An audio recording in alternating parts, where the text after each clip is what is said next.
പുതിയൊരു വീഡിയോയിലേക്ക് സ്വാഗതം.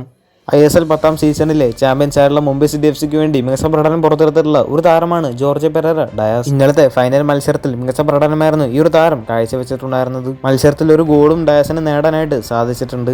ഡയാസിന് നിരവധി ISL ടീമുകളിൽ നിന്നൊക്കെ ഓഫറുകൾ ലഭിച്ചിട്ടുണ്ടായിരുന്നു. ഇപ്പോൾ മാർക്കസ് റിപ്പോർട്ട് ചെയ്യുന്നതനുസരിച്ച് ഡയാസിനെ സ്വന്തമാക്കിയിരിക്കുകയാണ് ബംഗളൂരു FC. അടുത്ത സീസണിലേക്ക് വേണ്ടി വമ്പൻ തയ്യാറെടുപ്പുകളാണ് ഇപ്പോഴേ ബംഗളൂരു FC നടത്തിക്കൊണ്ടിരിക്കുന്നത്. അടുത്ത സീസണിലേക്ക് വേണ്ടി വലിയൊരു സൈനിങ് ഇപ്പോൾ ബംഗളൂരു FC നടത്തിയിട്ടുണ്ട്. ഡയാസിന് ബംഗളൂരു FC നിന്ന് മാത്രമല്ല മറ്റു ചില ടീമുകളിൽ നിന്നും ഓഫറുകളൊക്കെ ലഭിച്ചിട്ടുണ്ടായിരുന്നു. ചില ക്ലബ്ബുകളുമായിട്ട് ചർച്ചകളും നടത്തിയിട്ടുണ്ടായിരുന്നു.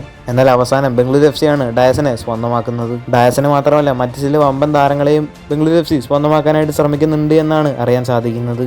തിരി അതുപോലെ തന്നെ ആൽബർട്ടോ നൊഗവേര എന്നീ താരങ്ങളെയൊക്കെ ബംഗളൂരു FC സ്വന്തമാക്കാനായിട്ട് ശ്രമിക്കുന്നുണ്ട്. ഈ താരങ്ങളെയും എന്തായാലും ബംഗളൂരു FC സ്വന്തമാക്കാൻ തന്നെയാണ് ചാൻസ് ഉള്ളത്. ഈ താരങ്ങളെല്ലാം ക്ലബ്ബ് വിട്ടു പോകുന്നത് കൊണ്ട് തന്നെ നിലവിലെ ചാമ്പ്യൻസ് ആയിട്ടുള്ള മുംബൈ സിറ്റി FCക്ക് വമ്പൻ താരങ്ങളെ തന്നെ ഇനി സ്വന്തമാക്കേണ്ടതുണ്ട്. അടുത്തൊരു കാര്യം, നമുക്കറിയാം ISL 10ാം സീസണിലെ ഗോൾഡൻ ബൂട്ട് ജേതാവ് ഡിമിട്രിയോസ് ഡയമൻഡോക്കോസ് ആണ്. 13 ഗോളുകളായിരുന്നു ഡിമിട്രോസ് ഈ ഒരു സീസണിൽ കേരള ബ്ലാസ്റ്റേഴ്സിന് വേണ്ടി സ്കോർ ചെയ്തിട്ടുണ്ടായിരുന്നത്. ഇന്നലെ ഡിമിട്രോസിന്റെ ഒരു ഗോൾഡൻ ബൂട്ട് അവാർഡ് വാങ്ങാനായിട്ട് വന്നിട്ടുണ്ടായിരുന്നത് പ്രീതം കോട്ടാലായിരുന്നു. ഡിമിട്രോസ് നിലവിൽ തന്റെ നാട്ടിലായതുകൊണ്ടാണ് ഗോൾഡൻ ബൂട്ട് അവാർഡ് വാങ്ങാനായിട്ട് പ്രീതം കോട്ടാൽ വന്നത്. ഈ ഒരു സീസണിലെ ഗോൾഡൻ ഗ്ലോവ് അവാർഡ് നേടിയിട്ടുള്ളത് മുംബൈ സിറ്റി FCയുടെ ഗോൾ കീപ്പറായിട്ടുള്ള ലച്ചൻപേ ആണ്. ISL 10ാം സീസണിലെ എമർജിംഗ് പ്ലെയർ അവാർഡ് നേടിയിട്ടുള്ളത് മുംബൈ സിറ്റി FCയുടെ തന്നെ താരമായിട്ടുള്ള വിക്രം പ്രതാപ് സിംഗ് ആണ്. ഈ ഒരു സീസണിലെ മികച്ച താരം മോഹൻ ബഗാൻ സൂപ്പർ ജയൻസിന്റെ താരമായിട്ടുള്ള ഡിമിട്രി പെട്രാട്ടോസ് ആണ്. ഈ ഒരു വീഡിയോയുമായി ബന്ധപ്പെട്ട നിങ്ങളുടെ അഭിപ്രായമൊക്കെ താഴെ ഒന്ന് കമന്റ് ചെയ്യുക.